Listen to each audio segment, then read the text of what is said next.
నా పేరు కందిబండ నరసింహారావు. ఈ మధ్య లోక్సభలో రాజ్యసభలో పాస్ అయినటువంటి వక్ఫ్ బోర్డు బిల్లుపై మాట్లాడాలనుకుంటున్నాను. దానికి మెరిట్స్ డిమెరిట్స్ గురించి చాలామంది చెప్పారు. ఎందుకు ఆవశ్యకత ఎందుకు వచ్చింది ఇప్పుడు అనేటటువంటి విషయం మీద మాట్లాడాలనుకున్నాను. ఈ ఆవశ్యకత ఎందుకు వచ్చిందంటే, అందరూ ముస్లిమ్స్ కాకపోయినా మెజారిటీ ముస్లిమ్స్ 95% ముస్లిమ్స్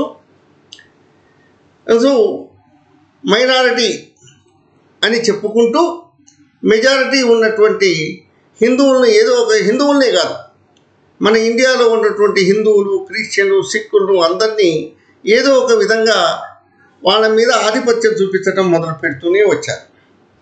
వాళ్ళు ఎందుకు చూపించారు ఆధిపత్యం?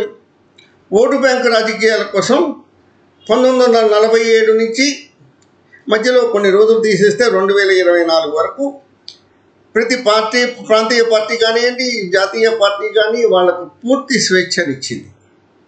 వాళ్ళు ఎట్లా అంటే ఆ విధంగా నడిచింది. వాళ్ళ ఓట్లు వాళ్ళు డిసైడింగ్ ఓట్లు అనుకొని వాళ్లకు సహకరిస్తూ ఉంటుంటే, మైనారిటీలో ఉన్న వాళ్ళు మెజారిటీ ఉన్నటువంటి హిందువుల్ని, వేరే సిక్కుల్ని, క్రిస్టియన్లని అందరినీ ఇబ్బంది పెట్టు ఆధిపత్యం చూపించుకుంటూ తనదేమిటో ఒక ముద్ర చూపించుకుంటూ మన దేశం మీద మనల్ని ఒత్తిడి చేసుకుంటూ నడుపుతున్నారు.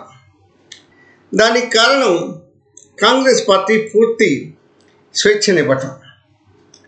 ఇప్పుడు కాంగ్రెస్ పార్టీ లేకపోతే బీజేడీ, అదే డిఎంకే కానీ ఇంకా ఏ పార్టీలు కానీ ఎందుకు ఇస్తున్నాయి వాళ్ళకి సహకారం అంటే, కాంగ్రెస్ పార్టీలో ముస్లిమ్సు, క్రిస్టియన్లు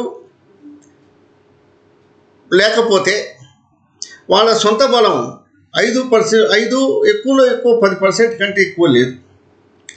వీళ్ళ ఆధారంతో అక్కడ ఒక స్టేట్ గవర్నమెంట్, అక్కడ ఒక స్టేట్ గవర్నమెంట్లో వాళ్ళు రాజ్యం చేస్తున్నారు. లేకపోతే వాళ్ళు ఇప్పటికి కూడా మారే పరిస్థితి లేదు. ఆ క్రిస్టియన్లు, ముస్లిమ్సు అండ్ మైనారిటీ వర్గం వాళ్ళ సపోర్ట్ తోటి నడుస్తున్నారు, వాళ్ళ ఓట్ల ప్రాబల్యంతో నడుస్తున్నారు. అదేవిధంగా మనకు పార్లమెంట్లో అమెండ్మెంట్ బిల్లు పెట్టినప్పుడు వ్యతిరేకించారు. వ్యతిరేకించడానికి కారణం కూడా అదే. వీళ్ళు లేకపోతే ఆ పార్టీ లేనే లేదు. వీళ్ళు పారాసైట్స్, వాళ్ళు ఉంటేనే వీళ్ళు బతుకుతారు, వాళ్ళు లేకపోతే వీళ్ళ పార్టీ పూర్తిగా పోతుంది. అది పరిస్థితి కాంగ్రెస్ పార్టీకి కానీ వేరే పార్టీలకు కానీ. ఇదే సందర్భంలో ఆశ్చర్యకరమైనటువంటి విషయం ఏంటంటే, చంద్రబాబు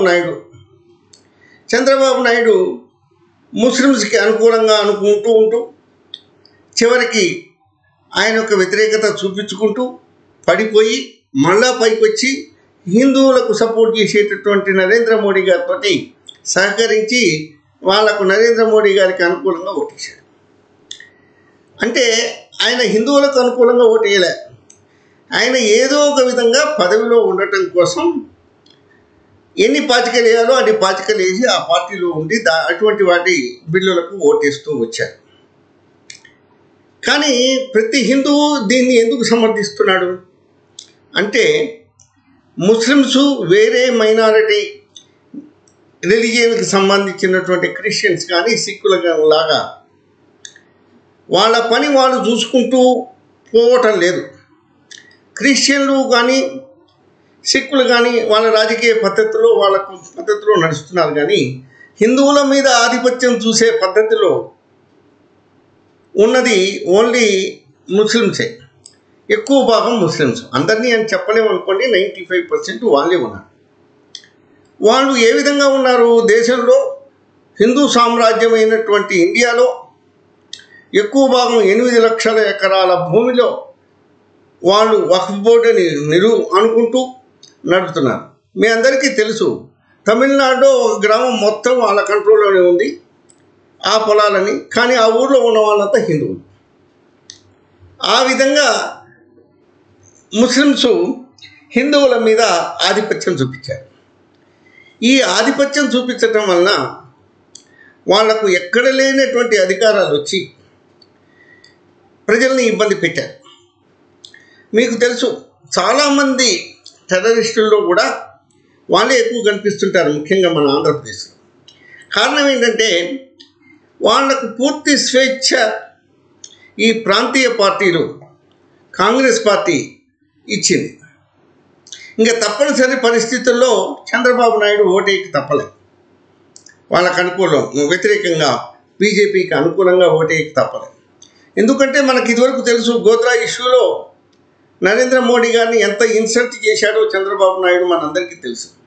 ఈ రోజునేంటి, గతి లేని పక్షంలో దీన్ని మార్చడానికి ఆయన ఓటు వేశారు. ఇది ప్రజలు చాలా అర్థం చేసుకోవాల్సినటువంటి విషయం.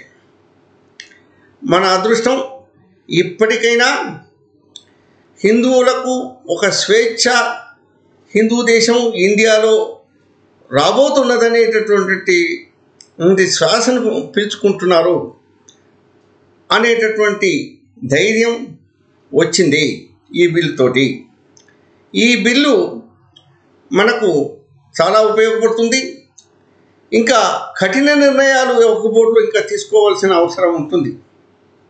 అంతేగాని వాళ్ళు చెప్పేటటువంటి అసదుద్దీన్ ఓవైసీ చెప్పేటటువంటి మాటలు కానీ, ఆయన కోర్టుకు పోయి ఏదో తీసుకురావాలని, స్టే తీసుకురావాలని చేసే ప్రయత్నం కానీ, ఒకవేళ ఏది జరిగినప్పటికి కూడా హిందువుల్లో ఐక్యతతోటి వాళ్ళని ఎదిరించి, ఇప్పుడు ఎవరు భయపడకండి, వాళ్ళు అంటూ వాళ్ళే యాక్సిడెంట్ చేస్తారు, వాళ్ళే మన కారుకు గుద్దుతారు, వాళ్ళే మనల్ని తిట్టుతారు.